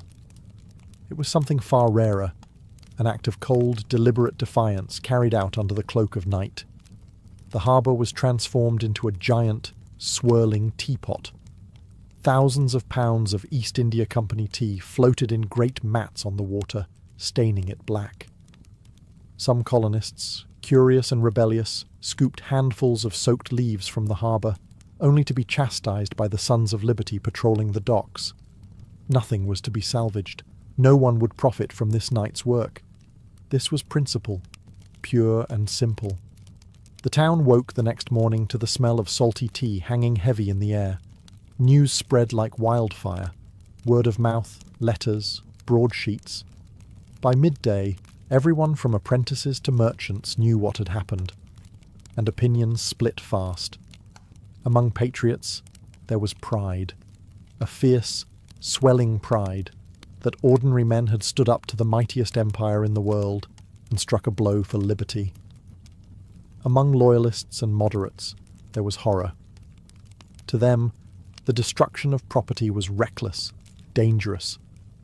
Had the colonies crossed a line they couldn't walk back from? Governor Thomas Hutchinson raged in his mansion, furious not only at the destruction but at the message it sent. If the king's authority could be defied so brazenly in Boston, where else might rebellion spark? British officials were stunned. They had expected protests, boycotts, maybe another riot like those that had broken out over the Stamp Act. They hadn't expected organised, disciplined revolutionaries to calmly destroy tens of thousands of pounds of royal property without so much as breaking a window. The ship's captains, the Dartmouth, the Eleanor, the Beaver, could only watch helplessly as their cargo disappeared beneath the waves. In the official ledgers, the night's loss would be tallied at over 10,000 British pounds, a fortune. But the real loss wasn't measured in pounds sterling or ruined tea.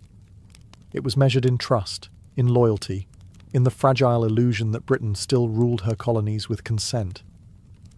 The night the tea sank, something deeper rose to the surface, a shared undeniable truth. The age of peaceful protest was ending, a reckoning was coming, and Boston was ready. When word of the Boston Tea Party crossed the Atlantic and reached London, the reaction was swift and furious. To British officials, it was not simply a protest, it was rebellion, an open, mocking challenge to royal authority that could not be ignored. King George III, upon hearing the news, was said to have grown cold with anger.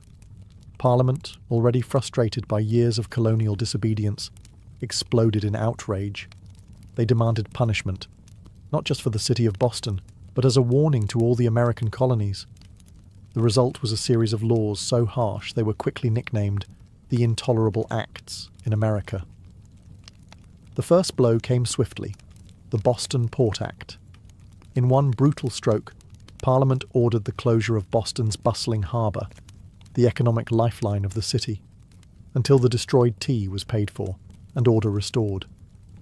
Ships could no longer enter or leave. Trade vanished. Goods and supplies dried up. Boston, once vibrant and noisy, grew quiet, its docks eerily still. But the punishment didn't stop there. The Massachusetts Government Act stripped the colony of its self-governing rights, placing it firmly under the king's appointed officials. The Administration of Justice Act allowed royal officials accused of crimes to be tried back in Britain, a clear message that British authorities were untouchable. And to make sure the colonies knew force was an option, British soldiers were quartered throughout Boston, living among the very citizens they were meant to subdue. The message was clear. Rebellion would be crushed. Liberty was a luxury the Crown would no longer tolerate. But Parliament's heavy hand had an unintended effect. Instead of frightening the other colonies into submission, it outraged them. News of Boston's suffering, of its port closed, its people starving under martial law, stirred deep sympathy and righteous anger throughout America. Wagon loads of food and supplies poured into Boston from neighboring colonies. Letters of support, pledges of unity, and secret meetings began to weave the once fragmented colonies closer together. What had once been a Massachusetts problem was rapidly becoming an American one. In punishing Boston, Britain had hoped to make an example of them. Instead, they made Boston a symbol, a rallying cry for resistance. The flames of revolution, once flickering in isolated pockets, now began to blaze from colony to colony. And there would be no easy extinguishing them. The punishment of Boston sent shockwaves far beyond the rocky shores of Massachusetts. Across the 13 colonies, outrage turned into something far more dangerous for Britain: unity. For years, the colonies had acted like distant cousins, bickering and competing, separated by geography, religion, and trade rivalries. But when Parliament slammed Boston's harbour shut and stripped Massachusetts of its self-governance, Americans across the continent realized if it could happen to Boston, it could happen to anyone. From Virginia to Pennsylvania, South Carolina to New Hampshire, the response was swift. Colonists sent wagons full of food, supplies, and letters of solidarity to the suffering people of Boston. Town meetings buzzed with anger. Newspaper printers worked day and night to spread the news. The fight was no longer Boston's alone. It was everyone's. And so, in September 1774, something unprecedented happened. The First Continental Congress convened in Philadelphia. For the first time, representatives from 12 of the 13 colonies gathered under one roof to discuss a unified response. Men like George Washington, Patrick Henry, John Adams, and Samuel Adams, once merely regional figures, now stood together as architects of a movement that was growing larger by the day. Their goal, at least officially, was not yet full independence. Most still hoped for reconciliation, for a return to the old relationship of mutual respect under the British Crown. But beneath the polite debates and carefully worded petitions, a deeper understanding was taking root. The colonies could no longer afford to stand separately. At the Congress, they agreed to a sweeping boycott of British goods. They pledged mutual support in the face of further British aggression, and they made it clear any attack on one colony would be considered an attack on all. In taverns and meeting houses across the continent, ordinary people began using words that had once been whispered only in private: unity, resistance, liberty. In bringing the hammer down on Boston, Britain had imagined it would crush rebellion. Instead, it had welded the colonies together into something far more dangerous, a people who, despite their differences, were beginning to think of themselves not as scattered provinces, but as Americans. The winds of revolution were no longer just stirring. They were gathering into a storm, and it was too late for Britain to stop it. The night the tea sank into Boston Harbour, it wasn't just crates that were destroyed. It was the illusion that the American colonies could remain loyal subjects forever.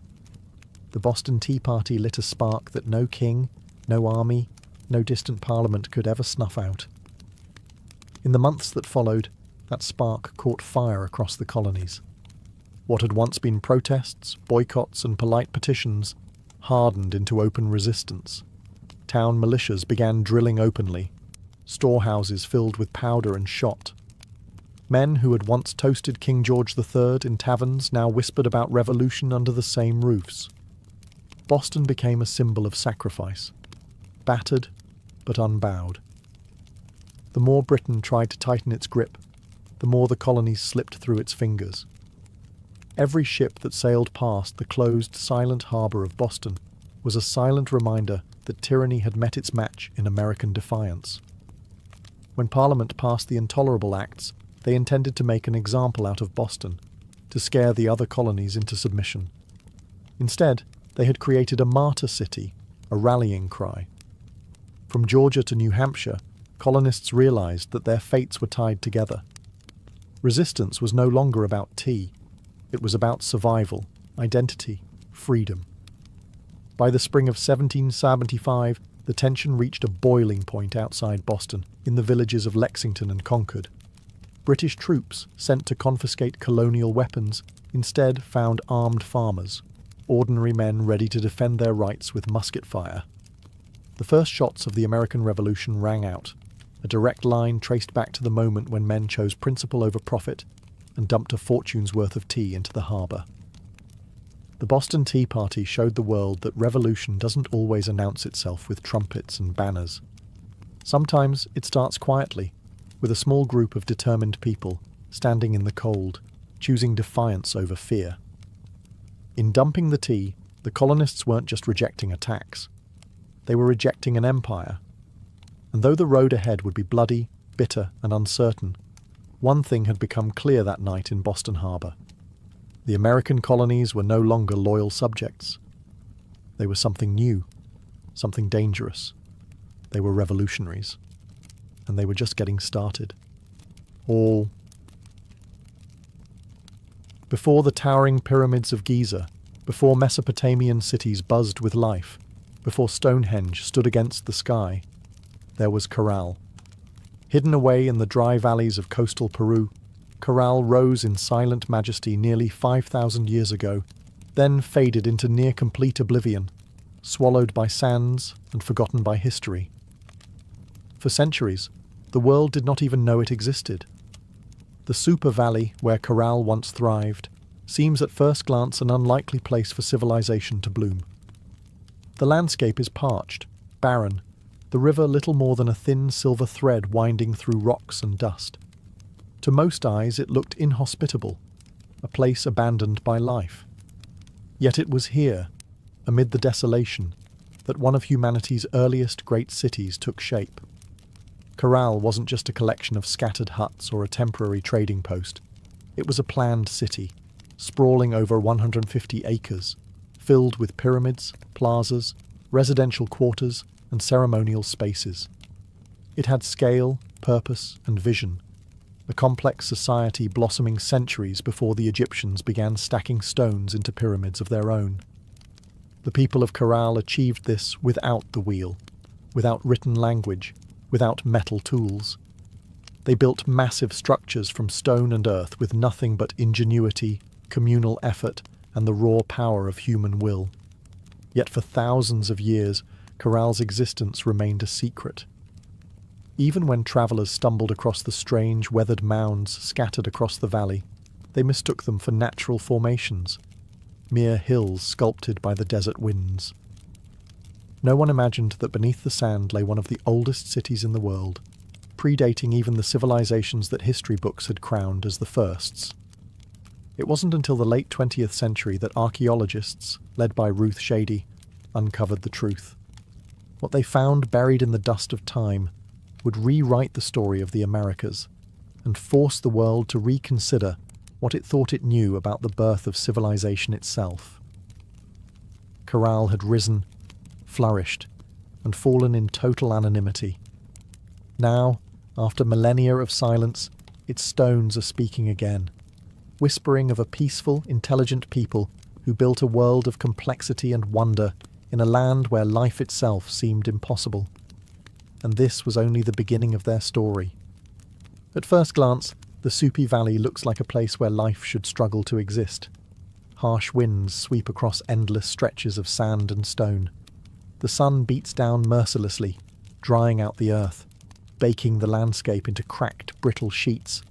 Water is scarce, the river a meandering thread fighting for survival. To the untrained eye, it is a wasteland, barren, empty, forgotten by the gods. But the people of Corral saw something different. They did not see a desert to be feared. They saw a canvas to be shaped.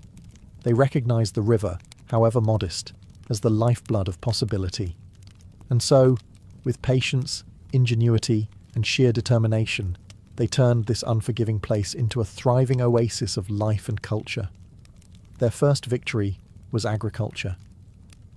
They learned to tame the river's seasonal floods, building simple but brilliant irrigation systems that channeled water across the valley floor.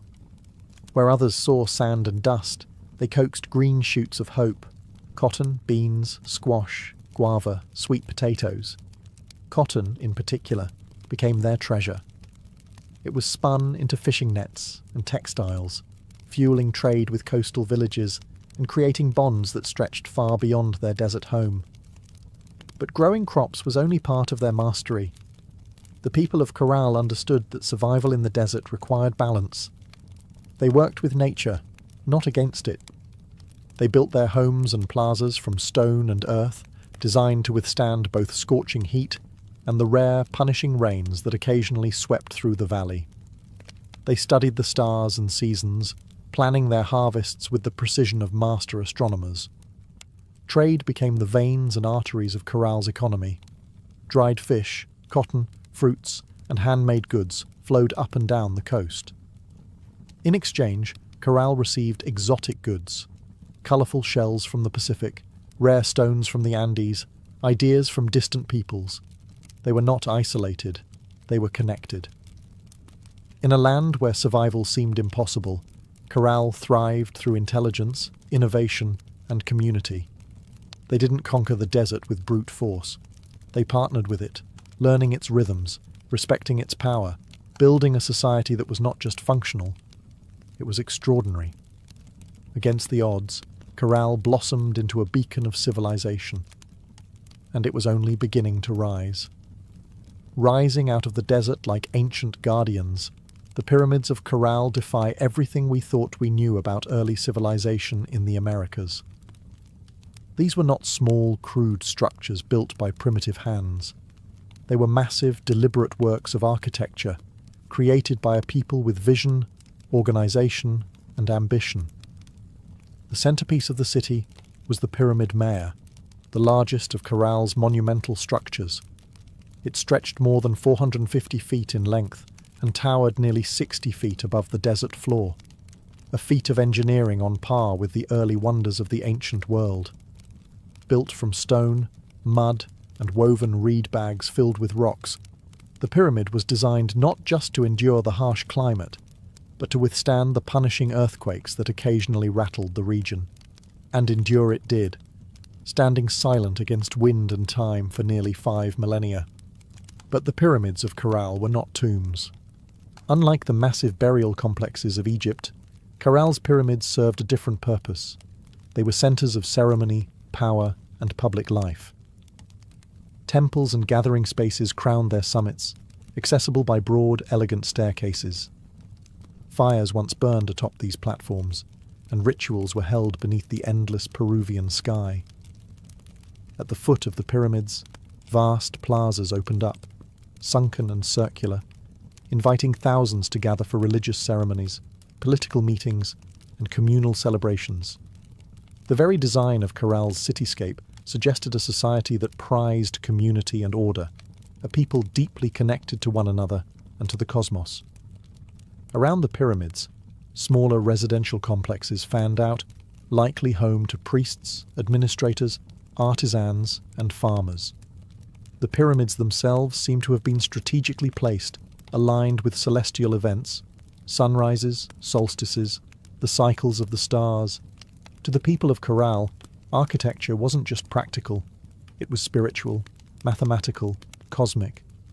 Walking among the weathered stones today, it's almost impossible not to feel a strange sense of awe. These structures were raised without metal tools, without the wheel, without beasts of burden. Yet they rose with symmetry, scale, and staggering precision. The great pyramids of Corral were not built for vanity, nor for war. They were built to connect earth and sky, community and cosmos, humanity and eternity. And they still whisper across the sands, telling a story that refuses to be forgotten. Among the ruins of Corral, there is something profoundly different, something that sets it apart from so many ancient civilizations. No weapons have been found buried beneath its sands. No defensive walls circle its plazas. No mass graves hint at bloody conquest or internal strife. Unlike the kingdoms that rose and fell through war, Corral was a society built on peace. It's a revelation that defies expectations. Here was a civilization that flourished not through violence, but through cooperation, trade, and shared belief. The people of Corral seem to have invested their energy not in armies or fortresses, but in architecture, astronomy, music, and communal life. Their plazas and pyramids weren't monuments to victory over enemies. They were centers of celebration, worship, and governance. This was a civilization that chose to gather rather than conquer, to negotiate rather than destroy. Trade was the lifeblood of Carroll's success. Cotton, grown along the fertile riverbanks, was spun into fishing nets that were traded with coastal communities. In return, Carroll received dried fish, an essential source of protein, and exotic goods from faraway places, colourful shells from the Pacific, precious stones from the highlands, and even rare tropical fruits from distant valleys. This wide network of trade stitched the region together, binding far-flung communities into a peaceful web of mutual benefit. And in the centre of it all, Corral thrived as a cultural and economic hub. Religious and ceremonial life played a vital role in maintaining social harmony. The city's grand public spaces and sunken plazas likely served as stages for rituals that united the people under shared spiritual beliefs. Music filled these gatherings, flutes carved from condor bones, drums made from deer hides, creating soundscapes that echoed across the desert, tying individual lives to something greater. Leadership, too, appeared to rely less on military strength and more on spiritual authority and civic organization. The city's leaders must have coordinated massive construction projects, seasonal agricultural cycles, and complex trade agreements, all without leaving behind the brutal scars of war. In an ancient world so often defined by conflict, Corral stands as a shining exception, a reminder that civilization does not have to rise on the broken backs of the conquered. It can instead be built by the quiet power of collaboration, creativity, and trust. At Corral, the stones still seem to hum with echoes of a world long gone. It was not just a city of buildings and trade. It was a city alive with sound, ceremony, and spiritual rhythm. Music and ritual were woven into the very heartbeat of Corral's civilization. Archaeologists, digging carefully through the dry sands, uncovered a treasure trove of ancient instruments, flutes crafted from the bones of condors and pelicans, whistles fashioned from deer antlers, small drums stretched with animal hides. These artifacts were not simple toys. They were crafted with care, tuned to specific notes, designed to carry sound across the wide open plazas of the city. In a world without written language, music spoke the language of the soul. Imagine it, the low thrum of drums rising at dusk, flutes keening like the desert wind, feet stamping on the sunken plazas as hundreds gathered under the fading light. Fires would crackle atop the pyramid platforms. Priests, dressed in intricate woven garments, would chant to the gods of the river, the earth, the stars. In those moments, Corral was not just a city, it was a symphony. The layout of Corral itself suggests that ritual life was at its core.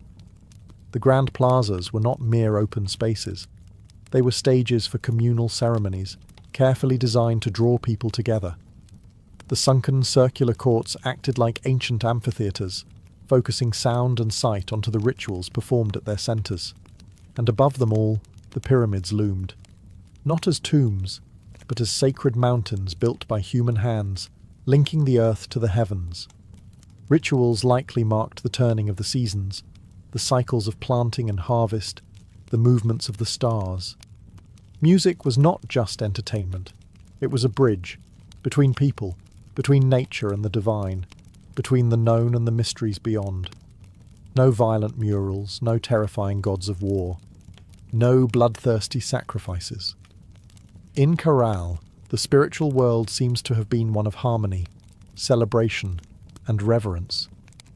Even today, when the desert wind whistles through the ruins, you can almost hear it.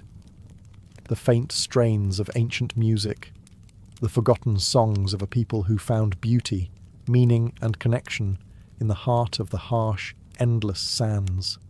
Carroll wasn't just a place of music, trade and ritual. It was a marvel of engineering, a testament to human ingenuity in one of the harshest landscapes on Earth. Without metal tools, without the wheel, without draft animals, the people of Corral shaped a city of stone and earth that has endured nearly 5,000 years. Their achievements were astonishing. Massive pyramids rose from the desert floor, constructed not with small, fragile bricks, but with enormous stones carried across the dry valley. Workers transported rocks using reed bags, ingenious baskets strong enough to bear heavy loads, woven from the very plants that grew along the riverbanks. Layer upon layer, they built with care, stacking stone and filling the interiors with rubble to create structures that could withstand not only time, but nature's fury. And they understood nature well. Corral lies in a region prone to violent earthquakes, yet their pyramids and plazas survived largely intact. How? By mastering earthquake-resistant architecture. Builders used flexible construction techniques, layered fills, wide foundations, and rounded corners that allowed their monuments to absorb and dissipate seismic energy. It was engineering born not from textbooks, but from an intimate knowledge of the earth itself. Water management was another silent triumph. Despite living in a desert, the people of Corral developed sophisticated irrigation systems. Channels and canals carefully guided river water to their agricultural fields, allowing crops to flourish even during dry seasons. No water was wasted. Every drop mattered.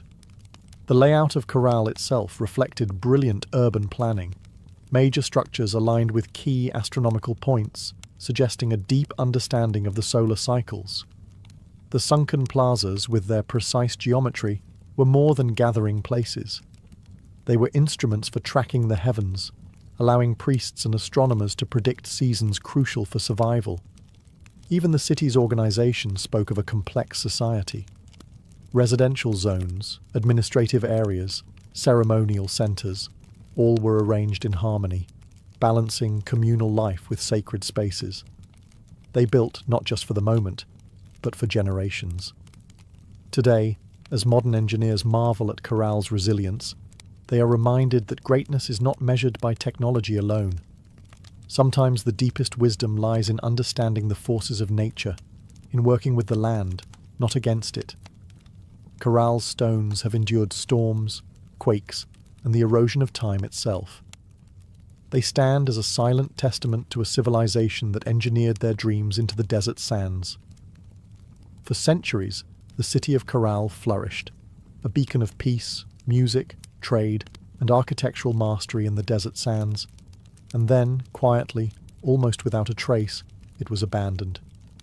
No fires marked its fall, no signs of conquest scar its walls, no mass graves or shattered monuments tell a story of sudden disaster. Instead, Corral simply faded, its plazas emptied, its pyramids left to the drifting sands, its flutes and drums silenced by time. Why did they leave? That question still lingers like a ghost across the Super Valley. Some scholars believe that environmental change struck the final blow. Evidence suggests that a long period of drought may have crippled Corral's agriculture. Without the river's life-giving waters, the fields would have withered. Trade networks, dependent on surplus cotton and food, would have faltered. The careful balance Corral had maintained with its harsh environment may have finally tipped beyond repair. Other theories point to shifting trade routes. As neighbouring cultures grew and new centres of power emerged along the coast and inland, Corral's influence might have diminished. Perhaps the goods they once supplied, cotton, fish, produce, were no longer enough to sustain their role as a dominant city. Slowly, the lifeblood of commerce drained away. Still others whisper of internal decline. Without written records, we can only imagine political struggles, religious upheaval, or simple exhaustion after centuries of growth. Even peaceful societies can fracture under pressure when survival becomes uncertain. Whatever the cause, the departure seems to have been gradual, not sudden. Families likely drifted away one by one, seeking more fertile valleys, stronger rivers, new beginnings. Children who once ran across Corral's plazas grew up telling stories of a lost city behind them, stories that would eventually fade into legend. The desert reclaimed what humans had built. Winds carried fine sand over stone temples. Flutes lay buried beneath shifting dunes. What had once been a humming, vibrant civilization became a field of silent, sleeping mounds. For nearly 4,000 years, Corral remained hidden, a whisper beneath the sands, waiting. Today, as archaeologists carefully uncover its stones, the question still burns. How does a city so advanced, so beautifully crafted, simply vanish? Perhaps the truth is that even the greatest civilizations, no matter how wise or peaceful, are still fragile, threads woven into the tapestry of time, forever vulnerable to the unseen forces of change. For millennia, Corral lay forgotten, buried beneath the silent sands of the Super Valley. Travellers passed the strange, rounded hills that dotted the landscape, never suspecting that beneath their feet lay the ruins of a civilization older than the pyramids of Egypt. To them, these were just natural formations, mounds shaped by the wind and time. It wasn't until the late 20th century that the world would finally hear Corral's voice again. In the 1990s, Peruvian archaeologist Ruth Shady led a team into the Soup Valley, driven by curiosity and a growing sense that these hills might hold secrets no one had yet uncovered. What they found would rewrite the story of human civilization in the Americas. Layer by painstaking layer, the sand was brushed away. Beneath it emerged walls of carefully cut stone, grand staircases, sunken plazas, pyramids, a city far older than anyone could have imagined. Radiocarbon dating confirmed the unbelievable. Corral was over 4,600 years old, thriving at the same time as the earliest civilizations in Mesopotamia and Egypt. It was a discovery that shook the foundations of archaeology. Before Corral, scholars believed that civilization in the Americas developed much later, shadowed by the great empires of the Old World. Corral changed everything. It proved that the Americas had birthed monumental architecture, complex urban life, and social organization independently, long before the rise of the Incas or the Maya. Ruth Shady and her team found not just stone and rubble, but the remnants of life: musical instruments, fishing nets, textiles, quipu, ancient knot records, and even offerings made to the gods. Each artifact told a story of a people who had built a society with vision, intelligence, and profound creativity. Corral's rediscovery was more than an academic triumph. It was a resurrection.